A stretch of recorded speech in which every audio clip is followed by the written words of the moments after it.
Next panel is Living Tradition of Abhidhamma. There will be 2 speakers. First speaker is Andrew Davis, University of Toronto and Canada. The next second speaker is Ms. Charles Shaw, Samatha Trust from UK.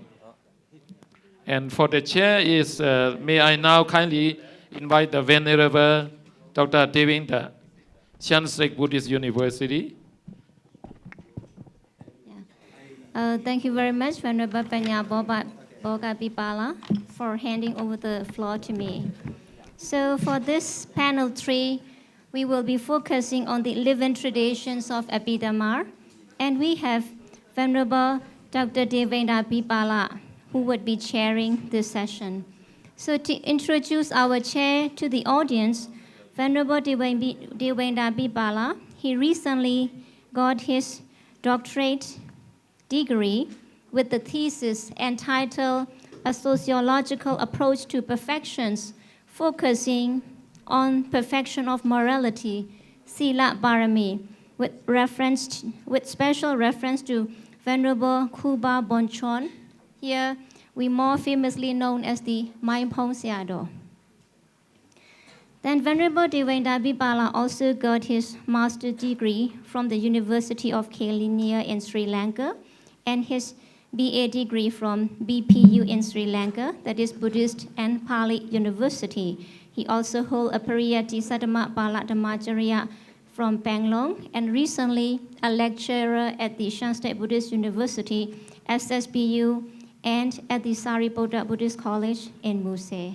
So not taking much of the time, may I hand over the floor to our Venerable Chair, please. Okay, good afternoon, everyone. Thank you, our MC, for inviting me to be the chair of this session. This is the panel 3. It will be on living tradition of Abhidhamma. We have 2 speakers here. And the first speaker will be Master Andrew Tate, University of Toronto, Canada.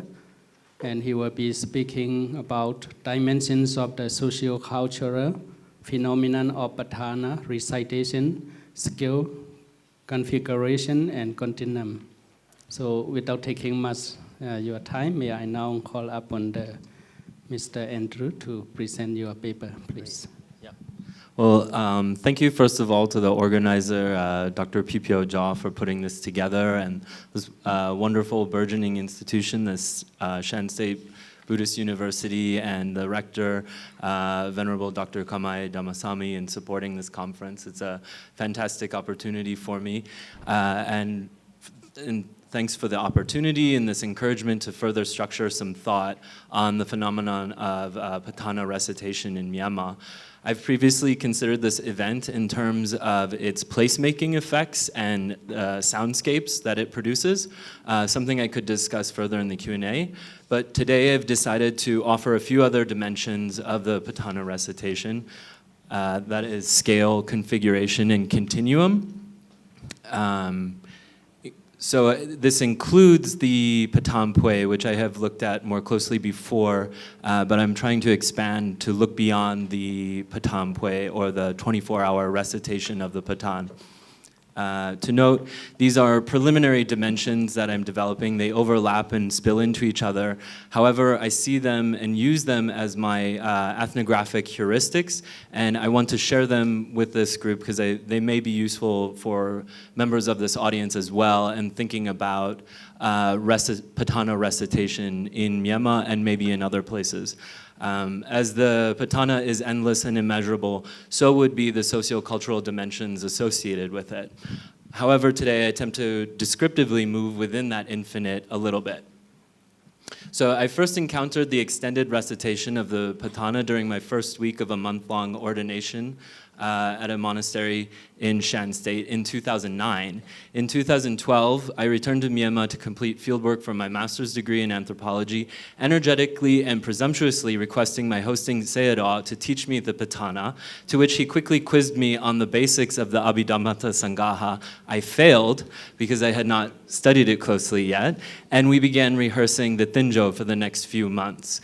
My Sayadaw had become blind later in life, and I was amazed how he could recall the Thinjo after my reciting the first few words of the verse we would study. My eyes and finger then silently following the words on the page that he brought to life. Although, to my chagrin, I quickly learned that at this scholarly monastery, the Putana was not recited in Pui form, as it was closely studied there. In my free time away from the monastery, I attempted to find and follow as many Dhammasami Patan Pui, or the 24-hour recitation of the Patan festivals, as I could. Luckily, it was the Dinjut in Upper Myanmar, and in that year, a few Patan Pui were to be found. Since then, I have returned to Mandalay in 2018 for further language study and research surrounding a separate case, and then again this year for the past month in Mandalay Bagan and Pakoku, where I've been talking with people about their prayer repertoires when they shiko or when they go to the pagoda and peasa, yapet, or recite parita or other scripture at the pagoda.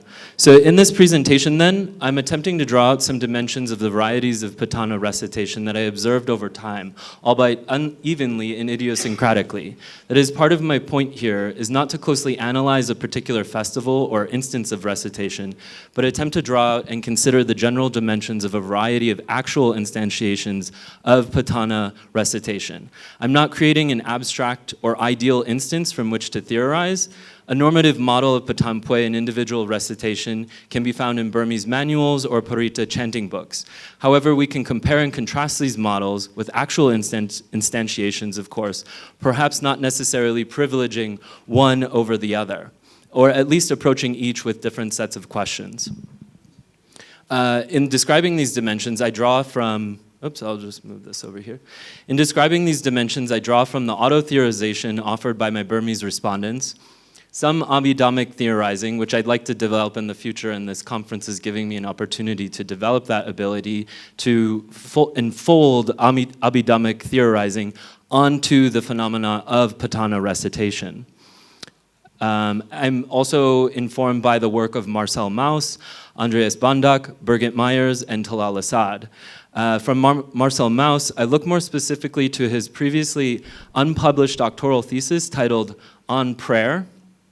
And perhaps for those familiar with the sociology of religion, this was submitted under the apparently disencouraging advising of Emil Durkheim. There's a funny story behind him attempting to finish his thesis while also being put to quite a bit of work for Emil Durkheim, who was a prolific publisher in the sociology, anthropology of religion. In Mauss's own work, though, Mauss defines prayer as, quote, a religious rite which is oral and bears directly on the sacred. He further discusses differentiations between varieties of oral rites, incantations, spells, and so forth. I'm not going to interrogate Mauss's taxonomy and definitions at this point, but his attention and focus on prayer can be a generative starting point to think about recitation in the context of Burmese Buddhism. That is to say, in simplest terms, the social cultural phenomena of Putana recitation is an oral rite engaging a sacred Burmese Buddhist text. So then how else can Mauss's theorizing help us? Critically, Mauss identifies the central phenomenon of prayer in a variety of religious traditions, as well as its social content. That is, people are taught to pray and socialized into prayer. The role of the individual is important, but secondary to the social. He also identifies prayer as a ritual that involves posturing, for example, standing, kneeling, prostrating, positioning of the hands and eyes. Again, this is helpful for developing ethnographic approaches and foci in considering Buddhist recitation practices. Furthermore, Mauss notes prayer as a ritualized form of speech that acts. Specifically, he notes that what makes prayer efficacious is its intimate and profound action on consciousness. So this, tapping into our, Abhidhamma content for the conference. So Mauss's work has been productively picked up in the Anthropology of Christianity. In Andreas Bonduk's The Social Life of Prayers, Bonduk suggests extending Mauss's writing on prayer to include dimensions of his other work, specifically on the gift, magic, and what he calls techniques of the body, which unfortunately Mauss did not articulate himself in his work on prayer.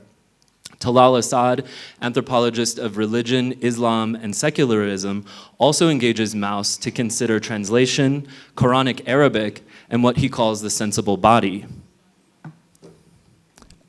I have not yet encountered an engagement of this theorization of prayer, language, and the body in the anthropology of Buddhism. Arguably, this may be due to navigating the post-colonial hoops and monotheistic biases of anthropological theorizing more generally, and its relevance or not for Buddhist contexts. For example, we can question the use of prayer in English. We can ask, do Buddhists pray? How can we discuss and differentiate the Burmese terms of shiko, gada, or sutdown, peasa, yupet, and different terms for hearing or listening in Buddhist contexts in everyday life? However, I think there can be some fruitful engagement if we steer this theorizing within Dhammic or Burmese terms. I'm also informed by the work of Birgit Myers, who has identified the significance of aesthetic formations in order to think beyond print culture as a mode of how people imagine themselves within communities, building off of Benedict Anderson's thesis on imagined communities.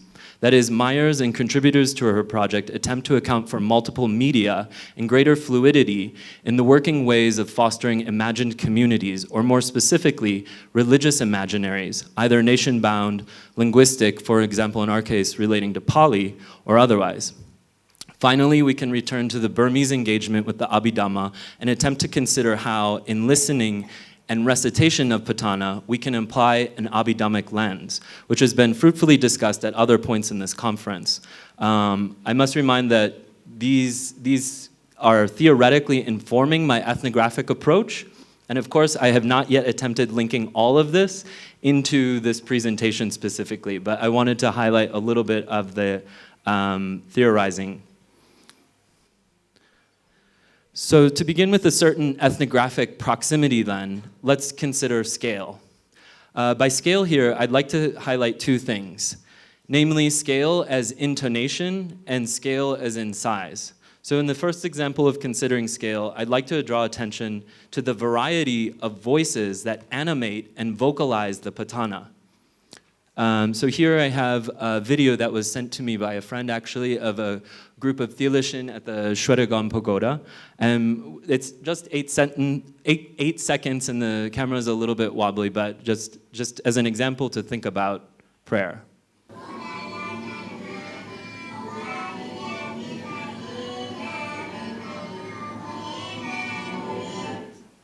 So here the nun's tone is quite high and they carry a particular rhythm as they articulate Purima. I requested a friend send me her video after showing it to me on my phone as a great example of just the range and variety of voices that animate and vocalize the Putana. And a second example, please listen again and you can consider the difference in tone of the recitation here.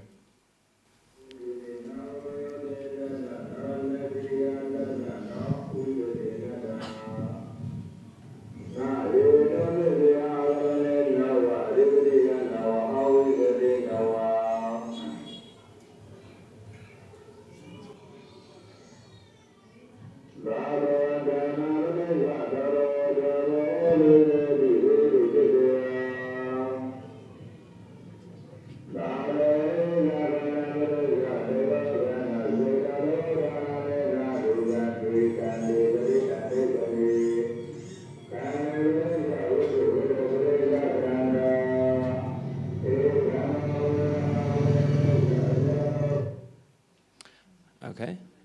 So again, these are examples of louder public recitations. The Putana is also recited quietly under the breath at home or in pagodas while driving in the car, riding the bus. I've heard the sound of the Putana through the wooden floorboards of homes. Several respondents have described to me their particular memories of hearing their parents recite the Putana early in the morning or in the evening before they slept. One respondent even mentioned wanting to make a recording of his mother reciting the Putana within her morning shiko routine before she passed away. There are also examples of mental recitations visible via practitioners sitting with a book in front of them, turning the pages quietly, and oppositely, those thunderously reciting the Putana from memory without a text at all. There are the examples from when I've heard the Putana from a distance on rooftops in Mandalay, or down the Irrawaddy River in Bagan. I have heard the Putana blasted from multiple tall speakers within the Mahamuni compound.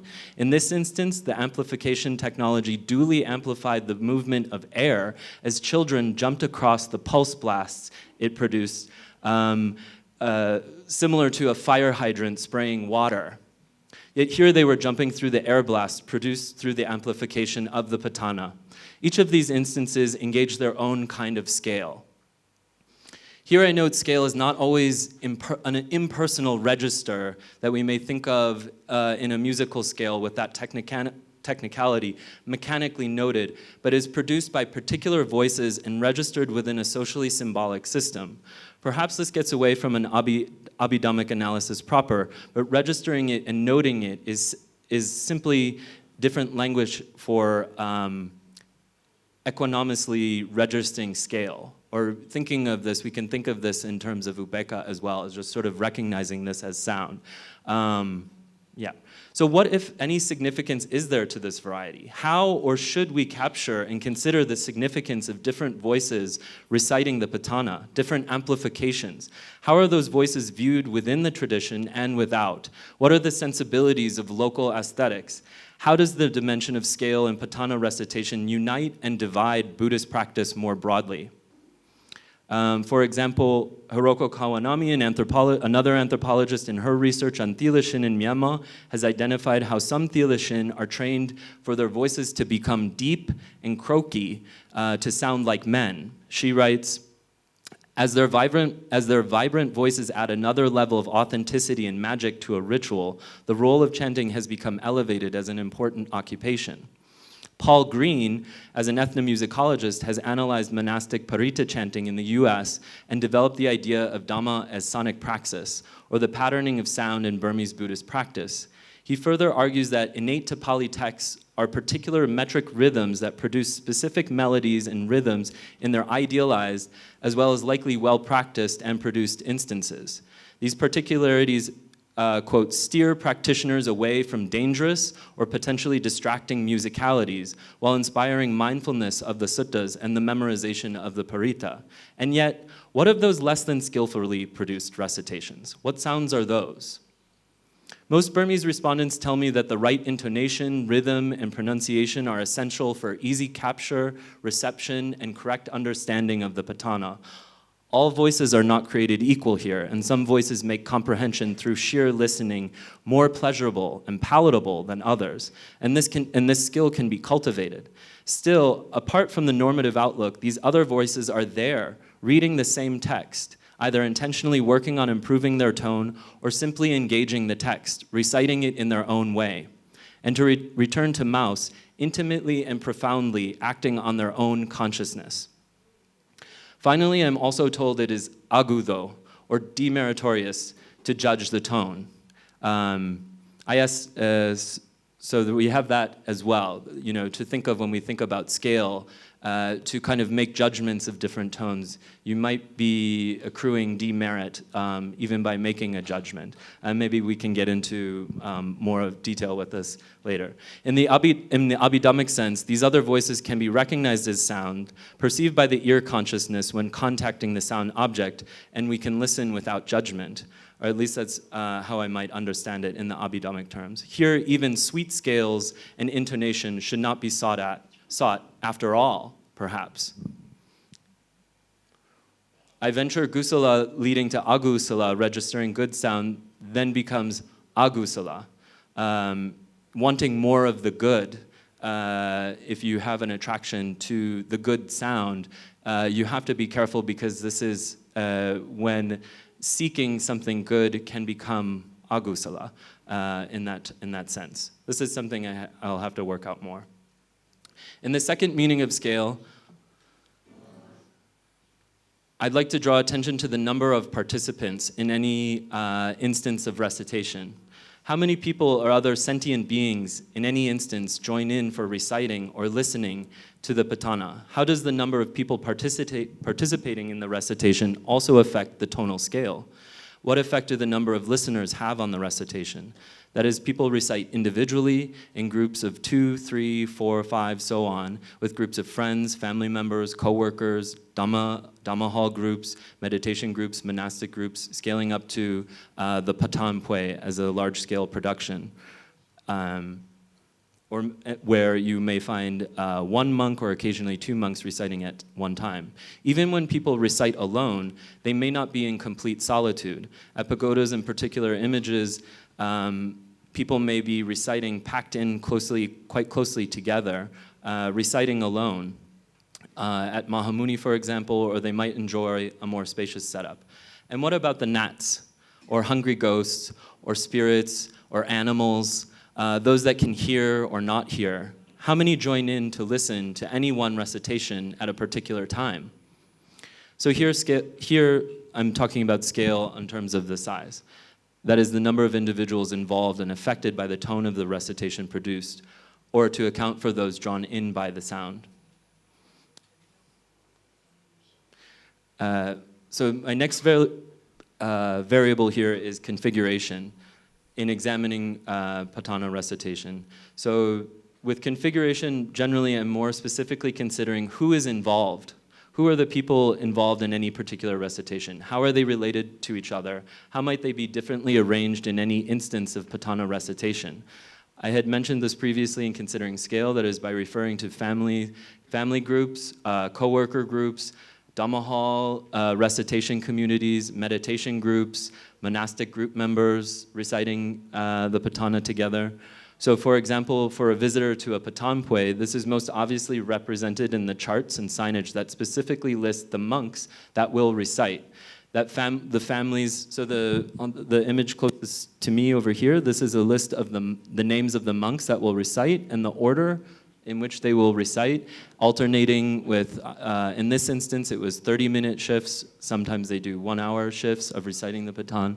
In the second image, these are the lists of the families involved in donating the food in the morning and in the afternoon. And finally, in the poster board on the far right, we have a list of the volunteers involved in maintaining the compound as the Putana is recited. So here, all of these people are brought together in this recitation of the Patan.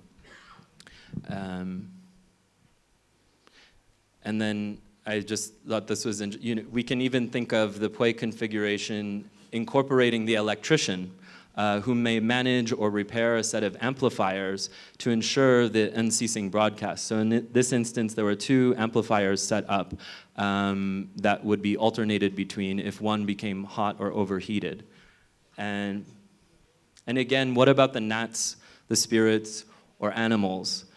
Sometimes these are invited to listen as well. There are specific verses, of course, to invite Nats and Devas to listen to the recitation of the Patan. So do we include them when we're thinking about the configuration of any recitation in one instance? Beyond the Pui configuration, walking around the Shwedagon, Mahamuni, or smaller compounds, we see all varieties of individuals brought together for recitation. I've seen a mother and father lined up with their children, reciting from a large print text laid out in front of them, brothers and sisters, co-workers, and of course the configurations of one. Or as this image shows here, people brought in via phones. So on the image on the right, it's not, you can kind of see the white object. There's a woman sitting in the front who was putting her phone to the Mahamuni image, and she left it there for quite an extended period of time, seemingly indicating to me that maybe the people that were brought in via the phone were shikoing, or they may have been reciting through the phone as well. This is something that I just noticed recently and have to further look at. Let's see.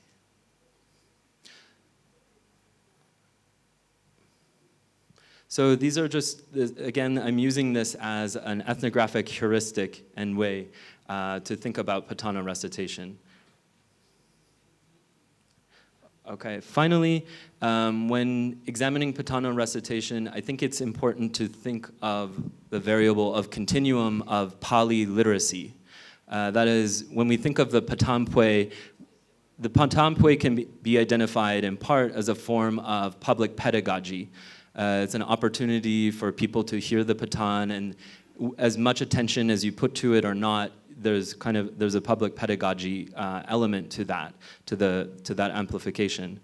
But when we think of continuum, on one end we have the non-expert who recites the Patthana without studying the meaning, perhaps, and on the other end, maybe we can say, a Shin Nandamala Vivamsa who understands the Patthana very well and can explain it to many people. So when I'm talking about continuum here, I'd like to draw attention to the varieties of ways that the varieties of literacies that people have when engaging Pali, particularly in the context of the recitation of the Patthana. So here in this photo, we can see an individual using headphones who I am presuming with the book there that he is listening to a recitation of the text that he is following. And I saw this, surprisingly, I noticed this more this year than in the past, that there were more people who would use headphones when they would go to the pagoda to recite a text, teaching themselves, or having the opportunity to hear the proper recitation of a Pali text, teaching themselves, and maybe reciting along with a particular recitation. And Dr. Pipio Jha has also identified in her article, Foundations of Criticality, Applications of Traditional Monastic Pedagogy in Myanmar, that the memorization and the rote learning of these texts that people engage in provide some foundation for eventual critical study and engagement with this text. And so in these instances, these people may be teaching themselves or memorizing these texts for later further engagement with the content of the Patthana. And I think when we look at Patthana recitation, we should be cognizant of this continuum of literacy and not just kind of think of, oh, they have no idea what they're reciting, that people are actually engaging in different modes of literacy in Pali. I've also noticed this year an increase of Parita chanting books at pagoda compounds, and that are almost set up, you can go into a pagoda, there's a case with different books, chanting books that are available, and I've seemed to, maybe other people have something to say about this, but they seem to be kind of increasing. Here, this was just in a bookstore in Mandalay, and I'm drawing attention to the availability of different texts that Burmese people can pick up to study the meaning of these texts, to practice the pronunciation of these texts. I'm not sure how I'm doing for time. It's okay? Okay. So again, not to base this variable on the status of accurate literacy, but it is a significant issue for a number of people. People want to be able to recite these texts correctly, and I think a number of people are aspiring for that, and they're using a variety of means to be able to recite this accurately, and we can see this in the availability of books or different media that people engage for that. However, also, I don't want to overemphasize that people are also potentially making their own meanings in reciting the Patthana.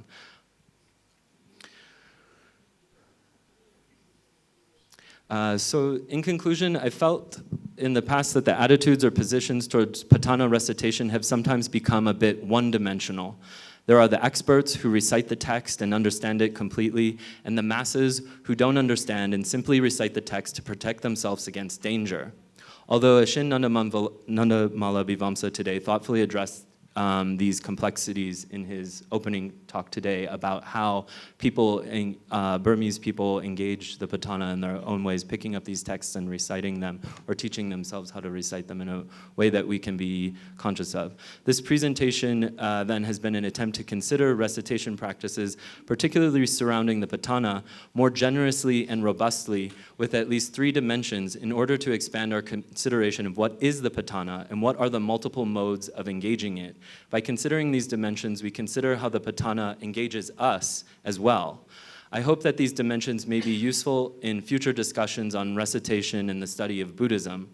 Finally, it's critical to consider the Putana not only as an intellectual object to be studied meticulously, but engaged, recited, and reflected on deeply in multiple modes. The recitation of the Putana is something that affects everyday life in Myanmar, and therefore also consciousness.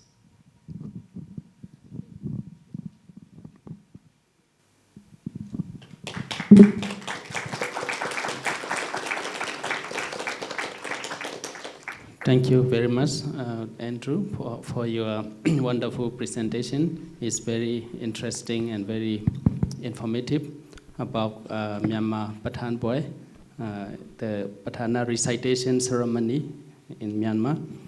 I forgot to introduce our speaker. His name is Andrew Tate. He's a PhD student in the Department for the Study of Religion at the University of Toronto in Canada. He is interested in the work of sound, silence, and recitation for Buddhist tradition in particular, and many other traditions comparatively. His research background includes the anthropological Buddhism, anthropology of religion, and library and information science. Thank you very much for your presentation. And before we take the question and answer, let me move to another speaker. I think we can ask questions at the end of the 2 presentations. Now I would like to introduce the next speaker, Mr. Charles Shaw. He was born in England, and in the early 1970s, he studied. He's writing in the first person, so I'm reading as a second person. And he studied history of art at the University of Manchester, and it was there that he first made contact with the teachings of the Buddha.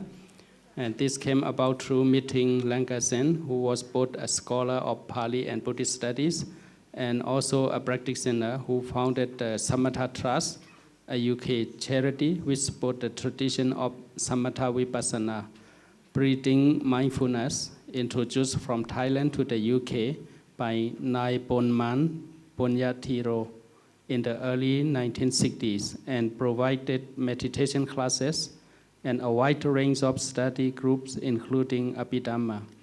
He retired as a university administrator in 2017, having worked at Liverpool, John Moore Universities, and since 1995, the University of Oxford. He continued to support the work of the Samatha Trust, and together with Lankasen, made a translation of the Yamaka and its commentary. So he will be speaking about the Abhidhamma, some first step in the ocean. So please, the floor is yours. So thank you very much, Bhante, and Venerable Sirs, Sister, and friends and colleagues in the audience. Could I start by echoing Andrew's fine words of thanks to all those who have been responsible for organizing this conference and the workshop that preceded it. I must say it's been a truly wonderful experience to come here, both enjoyable and insightful. And it's, I must say, remarkable to see how much has been achieved here in such a very short space of time. So thank you very much for the opportunity to come here. Further to the introduction, I guess, as a proof that I'm not as young as might have been suggested, my only prop is not a computer, but a piece of paper. So that is probably a signal of my age. I should also say that I'm very conscious that I have the onerous responsibility of standing between the audience and its cup of tea. But anyway, I'm sure you will hang in there. So, the talk is called Abhidhamma, Some First Steps in the Ocean, and I guess the underlying theme is to try and draw out some trains of thought which may be helpful in supporting the growth of Abhidhamma studies and practice in parts of the world where it is not already familiar. So, as I am sure we can all agree, we have many reasons to be thankful for participating in this conference.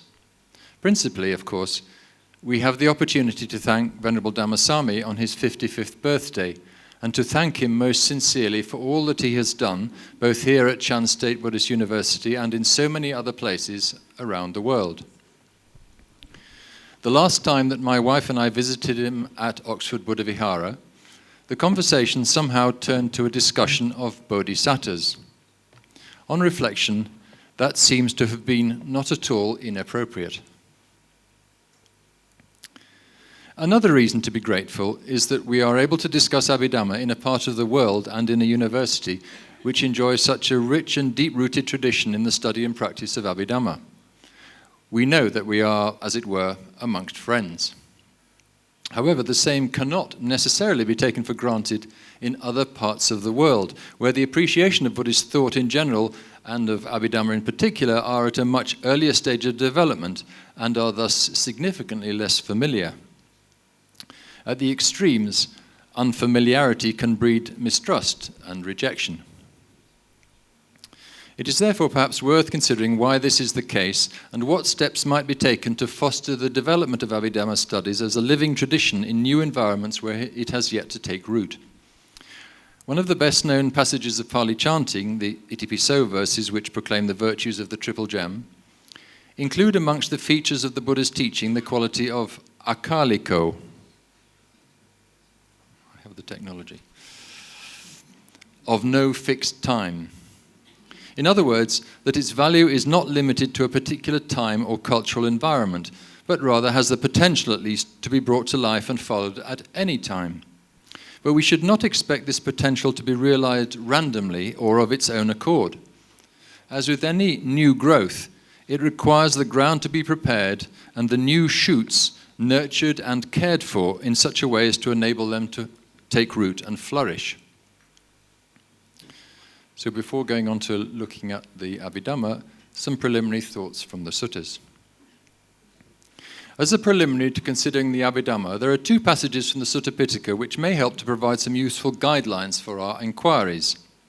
Both of these involve the use of simile, not of course a mode of expression that is associated with the Abhidhamma Pitaka.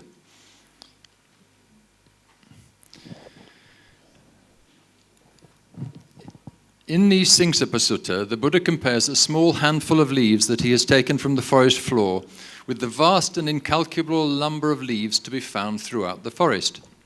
The leaves in the forest are compared with the full extent of the knowledge of a Buddha, whereas the small number that he holds in his hand are compared to that element of his knowledge which he incorporates into his teaching. The distinguishing feature of those Dhammas, that handful of leaves, is that they all contribute towards the goal of realizing the Four Noble Truths. Against this background, it is therefore helpful to bear in mind that Abhidhamma should be approached not as an abstract philosophical conjecture, but as a practical tool. Like all tools, there is a time and place to which it is suited and others to which it is not. Like all medicines, knowing when it is suitable, it is not suitable, is as important as knowing as when it can offer a cure. But we should above all recognize the place of Abhidhamma in the Pali Canon as a valuable piece of the whole. And to those who would object that the Abhidhamma did not evolve until after the time of the Buddha, one might suggest that there still needs to be a good reason to depart from the standards set by the Buddha as described in the suttas. In this case, that teachings should be developmental and not merely speculative. The second simile is that of the snake from the Alagadupama Sutta in the Majjhima Nikaya. Here the Buddha compares two ways of taking hold of a snake, one unskillful and one skillful. In the first case, there are those who are too casual by half and without due care and attention grasp the snake by the body or the tail, in response to which the snake wraps itself around the arm of the would-be captor and bites him. Others, however, approach carefully and, placing a forked stick behind the head of the snake in order to hold it to the ground, are then able to grasp it by the neck and to hold it safely without being bitten. This simile is relatively well known in the Buddhist world, though possibly the point which it is intended to illustrate is less well known. The image of a dangerous snake presents itself as something apparently threatening and unwelcome. And yet, in fact, the Buddha is using the snake as a simile for his own teaching. He is delivering a rather forceful message that engaging with his teaching is not something to be approached casually or carelessly, but rather should only be undertaken with appropriate care and respect, quotes, examining the meaning of those teachings with wisdom. According to the sutta, the Buddha concludes, those teachings, being wrongly grasped by them, conduce to their harm and suffering for a long time. Why is that? Because of the wrong grasp of those teachings. Sadly, the history of engagement with Abhidhamma in the West is littered with examples of those who have felt the bite of Abhidhamma. A celebrated example is provided by Mrs. Rhys-Davids in the introduction to her edition of the Pali text of the Yamaka, the Book of Pairs, which is the 6th book of the Abhidhamma Pitaka, published by the Pali Text Society in 1911, where she likens the 10 chapters of the Yamaka to, quotes, valleys of dry bones. The reader, she says, is baffled and chilled. It is no doubt to her considerable credit that for all her antipathy towards her subject matter, she nevertheless saw through to completion the considerable task of providing an edition of the Yamaka in Roman script running to some 600 pages in length. And at that very early stage of Pali and Buddhist studies in the UK, when little would have been available by way of explanation or encouragement, it is perhaps unsurprising that she recoiled from what is recognized generally as one of the more difficult Abhidhamma texts. Nevertheless, one cannot help feeling that her task would have been made somewhat less burdensome had she been able to bear in mind the message of the simile of the snake. To her further credit, she acknowledges that in the right hands, it might indeed be possible to turn the chapters of the Yamaka into, quotes, living and breathing vehicles of doctrine. So now something on the meanings of Abhidhamma. If it has not been written yet, and it may well have been, there is surely an interesting paper to be written on the names adopted by different Buddhist schools and traditions of practice across the centuries. For a new movement that is seeking to gain visibility in a previously populated and perhaps increasingly crowded marketplace, there must have been a temptation to adopt a name or a label that sought to set it apart from or even above existing schools, albeit schools within the same broad tradition of Buddhism. A simple example of this is the term Mahayana, or greater vehicle, which carries an implication of superiority to earlier traditions which it labeled Hinayana, or lesser vehicle. There is a balance to be struck between, on the one hand, encouraging those who may be attracted to the new movement, whilst at the same time avoiding unnecessary friction with existing schools of thought. And I should add there that, for example, I've heard a number of teachers in the Tibetan tradition describe Mahayana and Hinayana not as names for particular schools of practice, but rather as stages of practice which need to be gone through by practitioners in any school. In any event, as lessons from the contemporary world of marketing and PR would suggest, it is usually better not to believe too much in one's own publicity. So, turning to the Abhidhamma, what do we mean by Dhamma, that is, Abhi? The website Sutta Central lists 54 instances of the use of the word Abhidhamma, mostly in the Pali Canon. With respect to the Abhidhamma Pitaka, the term Abhidhamma occurs once in the Martika, distinguishing between Abhidhamma Martika and Suttanta Martika, and as a major frame of reference in the Vibhanga, the book of analysis, where sets of Dhammas are subjected to analysis according to Abhidhamma, alongside analysis according to Suttanta and other things. But the word Abhidhamma does not occur in any of the other 6 books. It is posited by some that the texts of the Abhidhamma Pitaka belong to a relatively late stage in the development of the Pali Canon. At first sight, this might seem to be reflected in the term Abhidhamma itself, with Abhi taken to imply a sense of superiority or intensification, in both cases necessarily in relation to something that has gone before. However, as we have just seen, the texts which now comprise the Abhidhamma Pitaka make very little use of the term Abhidhamma.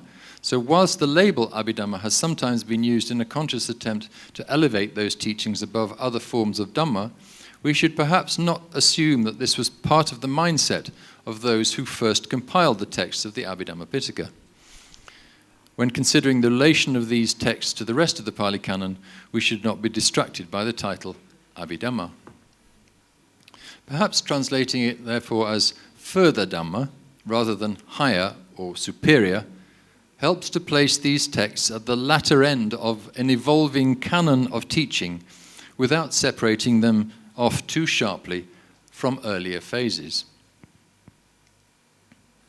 So now something about living traditions. What is a living tradition? At its simplest, it is a tradition that affects one's life. But the implications of that are profound.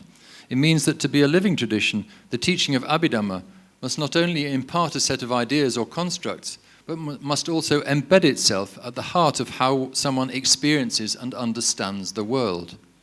It is not enough to affect their opinions to be about what they think. It must be about what they know or what they are. This takes us back to that small handful of leaves held by the Buddha in the Singsapa forest. My own first contact with Buddhist thought and practice came through meeting the late L.S. Cousins, a well-known scholar of Pali and Buddhist studies at the University of Manchester, and also an early practitioner and subsequently teacher within the Samatha Vipassana tradition of breathing mindfulness introduced from Thailand by Naibulman Punyatiro in the early 1960s. Perhaps another definition of a living tradition could be a teaching that is conducted with skillful means. Certainly the method by which, after about 3 years, Lance Cousins introduced the notion of Abhidhamma to his early meditation students was an example of that. A new and unfamiliar word, Abhidhamma, was introduced into his vocabulary from time to time. But at the first sign of interest from the group in finding out more, he was immediately discouraging, saying that it was a very difficult topic and would require an enormous amount of work. Curiosity aroused, people persisted and persisted, until eventually he agreed to take a class on the Abhidhamma Sangha, on the clear understanding, however, that people would be required to commit to it for a sustained period of time. In the event, the group lasted for about 3 years, and a number of people then went on to study some of the canonical texts.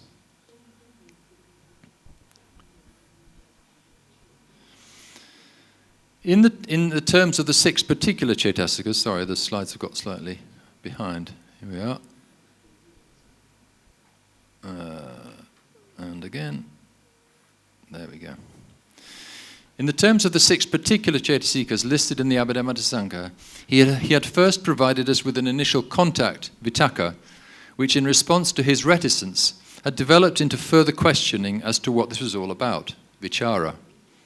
When he had judged that we had worked up a sufficient head of steam such that it was genuinely important to us to engage fully with the Abhidhamma, our interest was released onto adhimokkha, the study and practice of the text.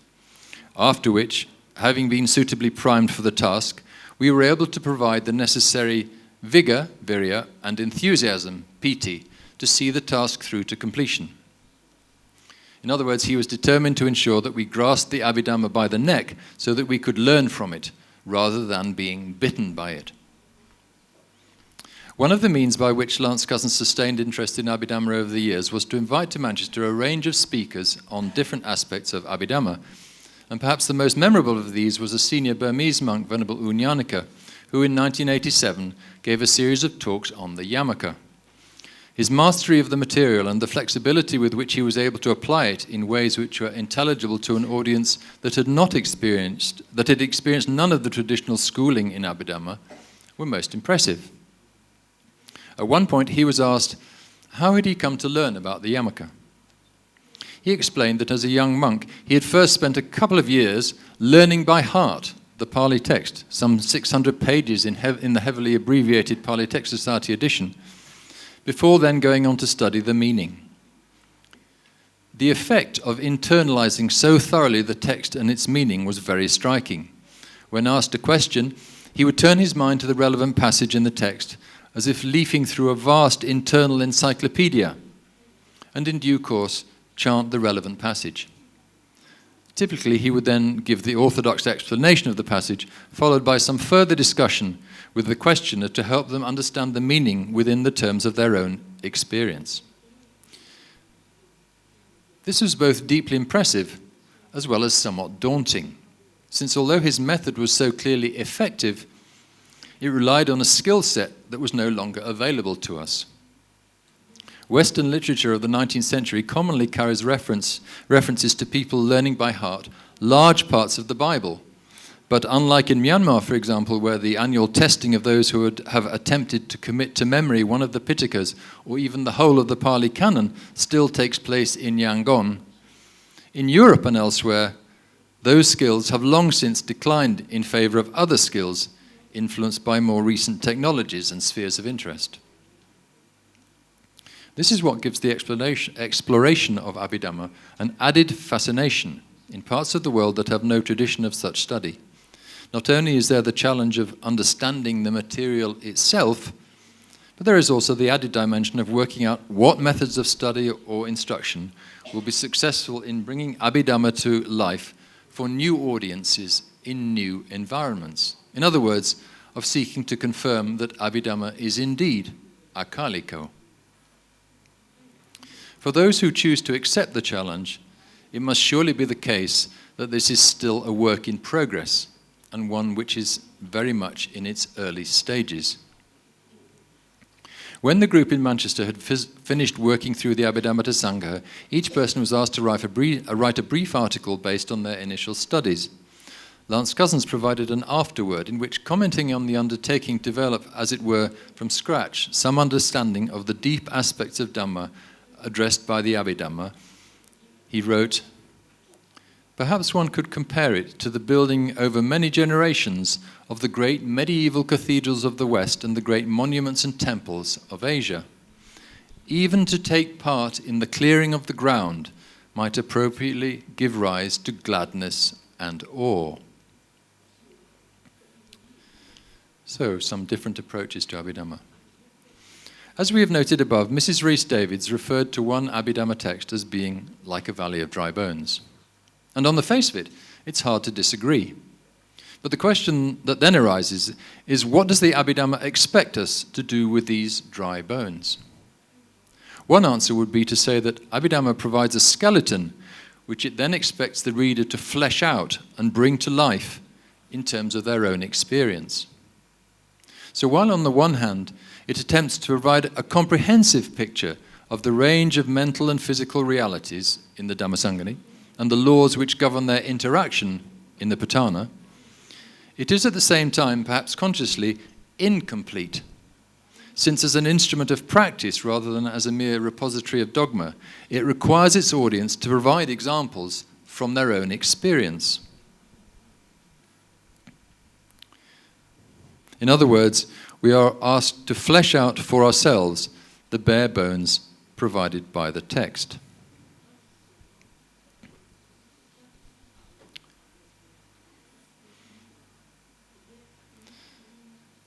Now let's look at some approaches from within the Abhidhamma. How does the Abhidhamma itself approach us? As for the text of the Abhidhamma Pitaka, how do they present their material? There are perhaps at least three different approaches. The Dhammasami sets out the raw material which later volumes in the set take for granted, describing the full range of possible states of mind, citta, the mental qualities, cetasika, that accompany each moment of consciousness, and the constituent parts of physical reality, rupa. In that sense, it is straightforwardly didactic. Interestingly, things come full circle in the seventh and final book, the Patthana, Conditional Relations, which now sets out not the Dhammas themselves, but the laws that condition their arising and falling and their interaction. As indicated by its title, the second book in the series, the Vibhanga, or Book of Analysis, is concerned with the further analysis and explanation of Dhammas already introduced in the Dhammasangani. This then represents a secondary level of instruction, when the text assumes some prior familiarity with the material under consideration and places more emphasis on a deeper and more detailed explanation.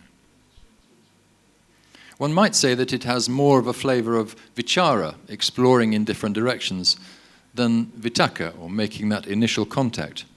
More of Dhammavichaya, investigation of Dhammas, than sati, let's call that here awareness of Dhammas. But the third book, the Dhatagutta, takes things further still. Here there is no attempt either to explain core material or to explain its meaning.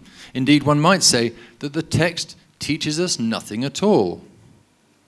But by analysing groups of Dhammas through the prism of an increasingly complex set of viewpoints, for example by asking whether they are or are not included in each of the aggregates, khanda, spheres, ayatana, and bases, dhatu, what it does do is to thoroughly test the reader's existing knowledge, which through the mental gymnastics that are required to allow the mind to follow the analysis, first one way, then another, is strengthened and deepened by that experience. So let's look a little bit more closely at the Yamaka finally.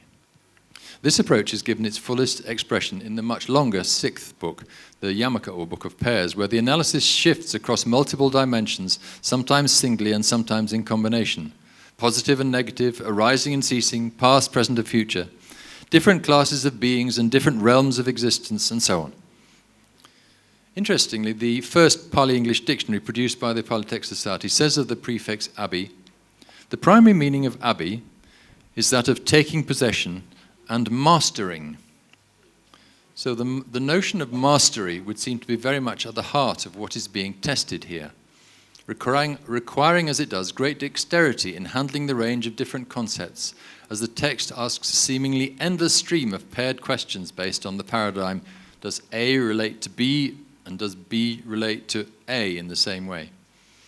It tests seemingly ad infinitum the reader's mastery of the material introduced elsewhere, particularly in the Dhammasangani. This is helpful in understanding why the Yamaka can appear at first sight to be somewhat daunting, not to say off-putting. Our customary approach to any text may be to ask what it means. But in the case of the Yamaka, it is perhaps at least as important that we should be looking at what it does. This applies both at the general level, as the point of analysis shifts from one viewpoint to another, and also on occasion in points of detail. So within a few lines of the opening of the first chapter, the pairs on roots, Mula Yamaka, we encounter the concept of roots, Mula Mula. This is an unusual concept, possibly unique to this passage. To the question, what does it mean? The answer is in one sense quite straightforward, namely that the 6 roots of greed, hate and delusion, non-greed, non-hate and non-delusion themselves have roots. The effect of introducing such a concept, however, is quite profound, since it helps to undermine the subtly eternalist notion of a single or fixed cause of something. Instead, it introduces a sense of indefinite regression, as roots have their own roots, which also have roots, and so on. So while the concept may at first sight seem strange and unexplained, its effect is wholly in keeping with the philosophy of flux and change that underlies the whole of Abhidhamma. So some final thoughts.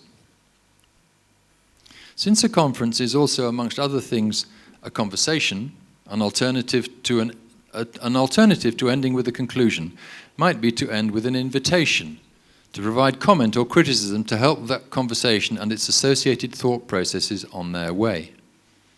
In that spirit, I cannot improve on the words of Lance Cousins in a further extract from his afterword to those descriptions of early experiences in Manchester of working with the Abhidhamma Sangha. He wrote, If the understanding of Abhidhamma in the West is still incomplete, then our incomplete knowledge expressed here may serve to indicate to the Abhidhamma masters of the East what it is that we need to know and what precisely are our problems. Let us hope they may respond.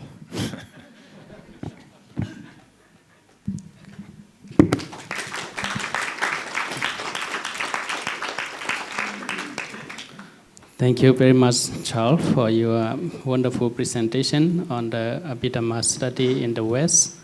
You have made a lot of interesting points, like bringing Abhidhamma as akalika, timeless, and also how we should study and grasp Abhidhamma by the neck.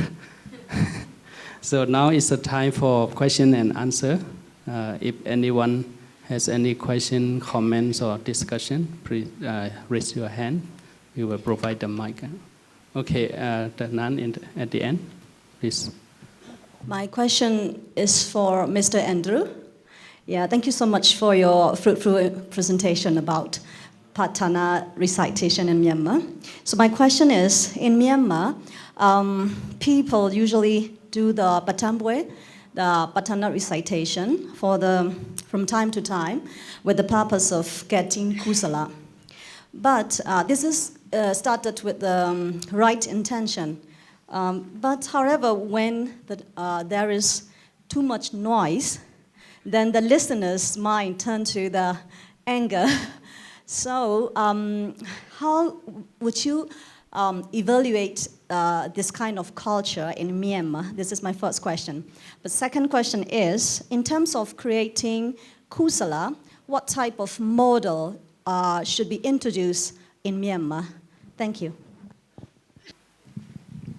I think that the noise created by Patthana that you're addressing, I get, in some sense, I've talked to meditators who might be at a Vipassana retreat as well, and then they're disturbed by the recitation of the Patthana, which I guess there's a certain irony there, maybe, but I think from what I understand that in Abhidhammic terms, we can just be registering this as sound, ear consciousness,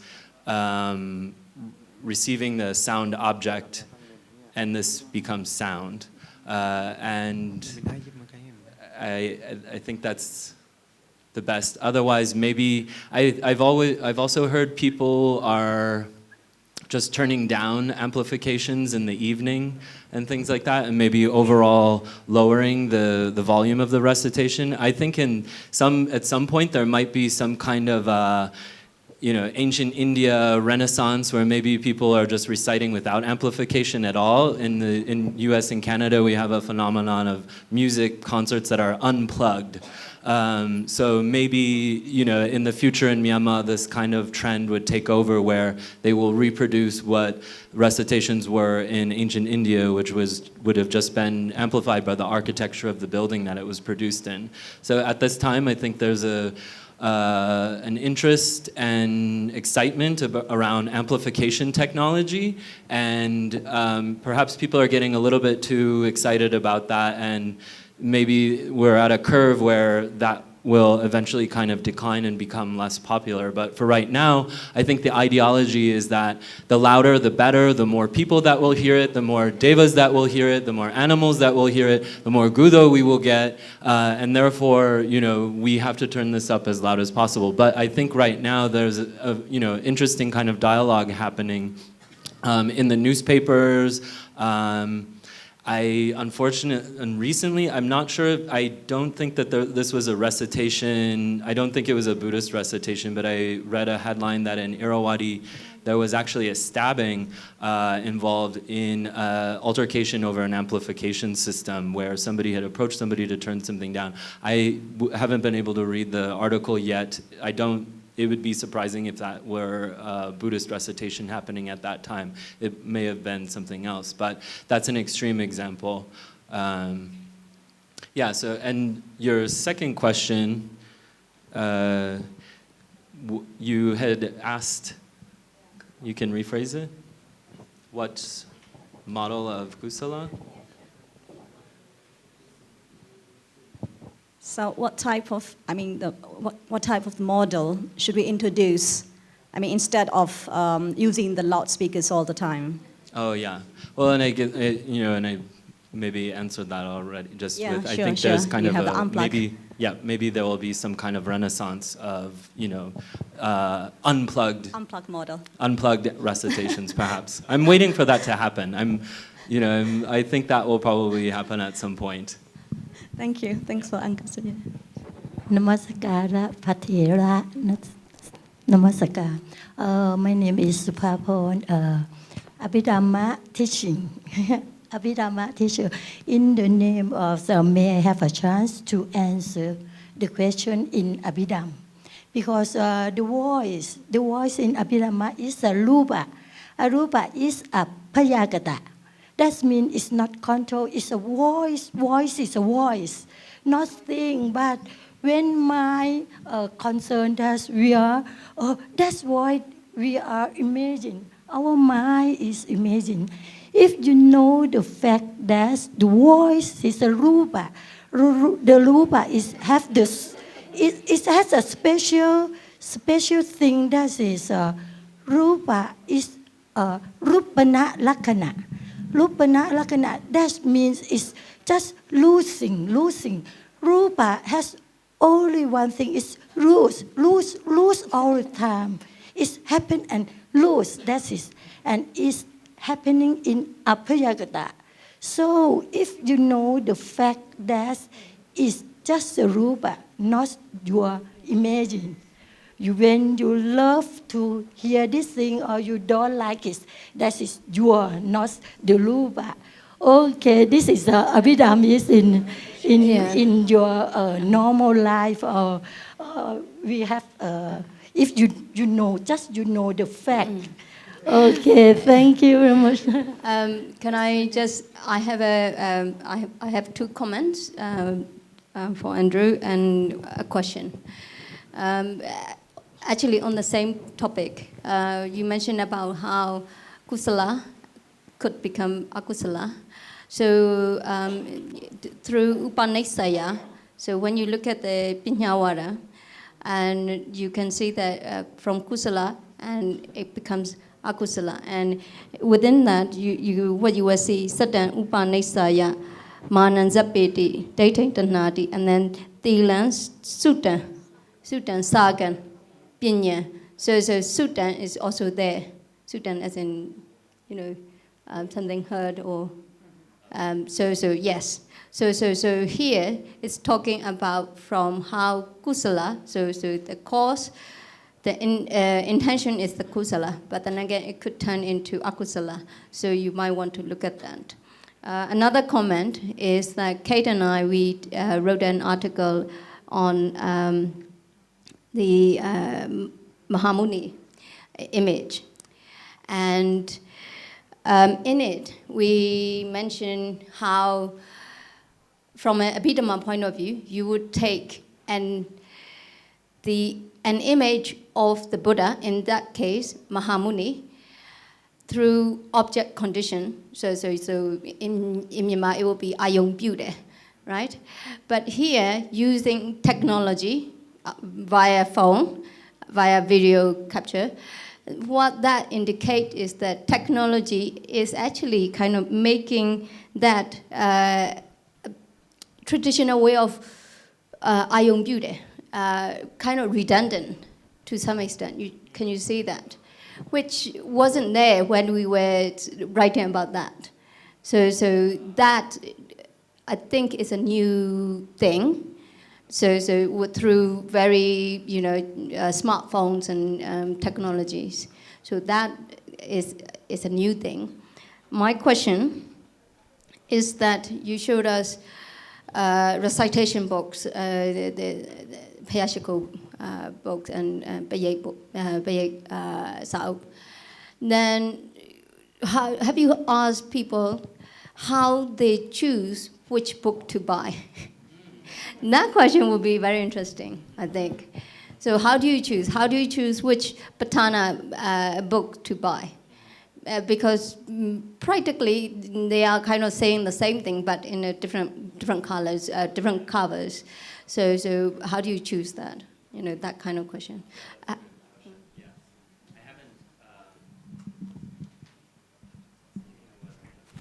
No, I haven't asked people about that yet. And it's interesting when you do talk with people to, or I mean, I think there's been, maybe you have a better sense of when these larger print, larger text type books started being published or released. Because I have, you know, a very small, it's maybe this tall kind of Payet Setato book, which is very tiny, and you have to look very closely, but it has the Athan Tuet below, and then the Burmese translation. And now, maybe just from my own experience, within the last couple years, I was excited to find these large print books which kind of allow group recitation to happen. Actually, it started around about 10 years ago when I started my PhD research. So it was there, but it became very popular. Nowadays, wherever in various pagodas, when you see, you know, pile of books, then you pick up, and then it's Patthana and mostly Patthana, and Payet and you know Payet Setato. But these became very popular. When I was in Zagai doing my field work, nearly 10 years ago, and that was, we didn't have any, well, we did have one or two books, large print books, but not so many. Last month, I've just been asking people, do you use textual aids when you recite? Because you will also see people reciting from their smartphone too, so they'll have the parita on the smartphone. And I had some images of that, but I decided not to show it because it couldn't quite tell if they were just checking their email or if they were reciting by it being a photo.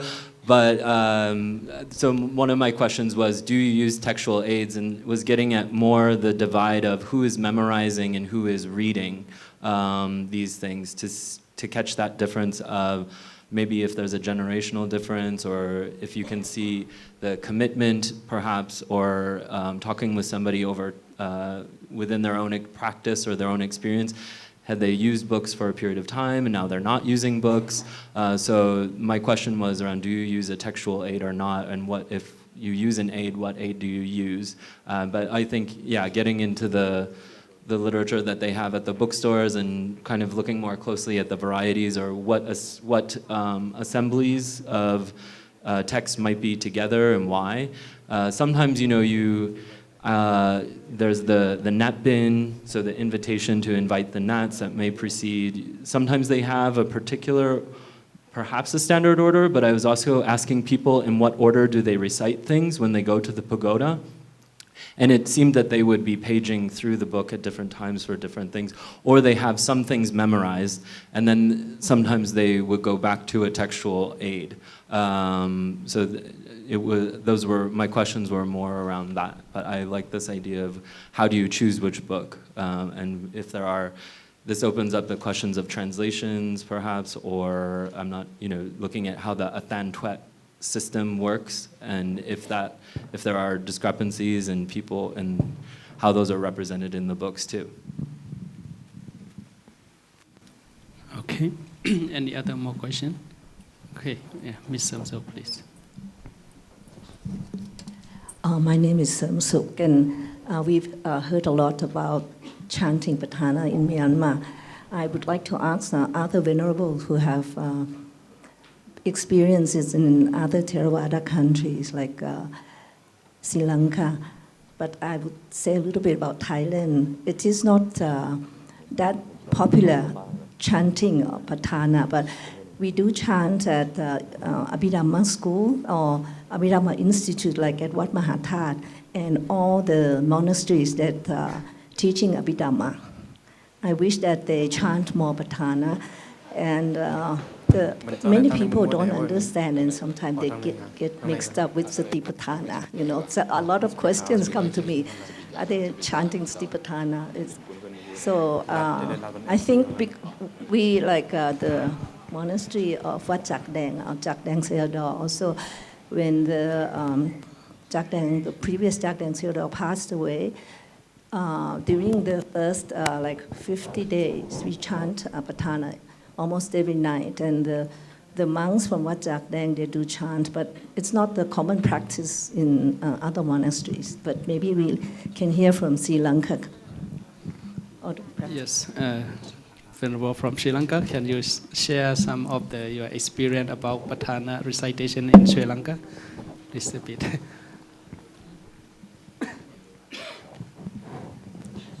Dear Venerable Sangha, and sorry. Please stand up so that others can see you. They can see me even if I sit down. So, dear Venerable Sangha, and yes, actually, Samsuk bring a nice question about whether Sri Lankans recite Patthana or not. I think Bhante also have experience before. It's not that popular in Sri Lanka because most of the Shang monks are very familiar with Sri Lankan culture, as well as our guest speaker. So, but still there are some monasteries, like now in the Forest Monastery and Dhammadura Meditation Society. They are very much into the Abhidhamma, and they chant Patthana like every year, 2 or 3 times they arrange such occasions to chant Patthana. Sometime 24-hour chanting as well, just like in Myanmar. There are some, but not actually up to that level like Myanmar. Myanmar is like, but Sri Lanka we more have Chatubhanawara Pali. Have you heard about the book Chatubhanawara Pali, which is Paritha chanting book, the general Paritha chanting book for 24-hour chanting, which is also considered in Sri Lanka as a part of Khuddaka Nikaya, but it's a little bit discussion about it. Anyway, that is more popular in Sri Lanka than Patthana, but I hope as we wish in the future, we'll try to introduce more Patthana and Abhidhamma influence to Sri Lanka, because Sri Lanka is more getting interest about Vinaya strictly at the moment. The monastic background of Sri Lanka is trying to study more Vinaya and Pali, and because we have struggled a lot about these matters before. So now introducing the correct Vinaya to the monasteries, and monks are trying to practice this correct Vinaya according to Lord Buddha's discourses and sutta. So next step will be the Abhidhamma. So give us some time. Okay, thank you very much, Bhante, for sharing your experience of Patthana and Abhidhamma in Sri Lanka. Any other more question? We have about 3 minutes left, so one question. Okay. Could you please introduce yourself and which institution? I'm Dr. Jimo. I'm a member of from association from Yangon. What I want to tell the venerable monks and public that I originally was ear surgeon. That's why I stood up, stand up, and want to say something, maybe just an addendum. And in my youthful ages, I came up from a village, and Abhidhamma originally was recited at night. That's why we call it Abhidhamma Nyawa, or nighttime study. And they start after about 5 or 6 p.m. and then up to 10 p.m. Oh, it is very sweet to hear, and it is musical and very good to listen, of course. And I like it. So when I grown up and become an ear surgeon, then I've learned so many, medical words that ear physiologically cannot accept loud voice for long times, or which are louder than 100 or 120 decibels. So recitation at night by young monks is very musical and very good to hear, but with loudspeakers and the sound box are very annoying. And I think there's less than 1% of individuals who understand the value of Patthana and the meaning as well. That's why I am on the side of non-user of the loudspeakers and amplifiers. That's my addendum. Thank you very much. Okay, thank you very much for the comments. Lastly, I would like to ask our rector, Sarah, whether, okay, just leave. So it's now, the time is up, so let me hand over the mic to our MC to proceed on, please. Thank you very much, Venerable Chair Dr. Devendra Pipala, and our scholars, Mr. Charles Shaw and Andrew Date, for their wonderful presentation.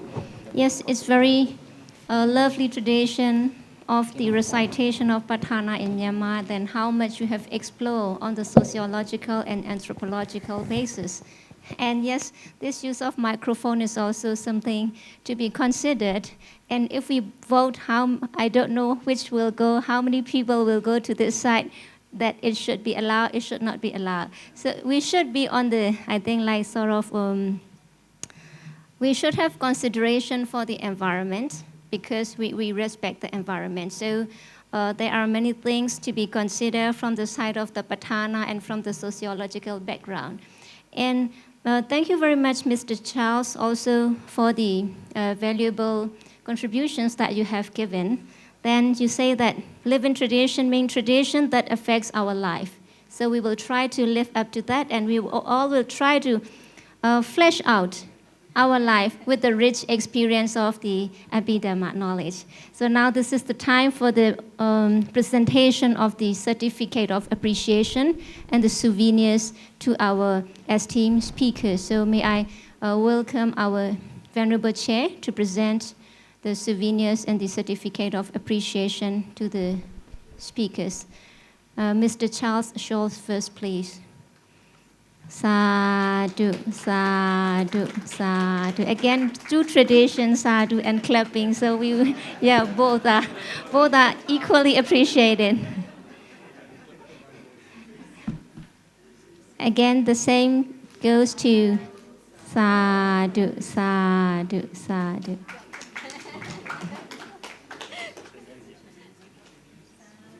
Sadhu, sadhu, sadhu. So after the rich experience that you would have, you might like, okay, the group photo for this session as well. I also would like to invite our Venerable Rector Siado and the chair and the speakers to pose for the group photo, please. Thank you very much.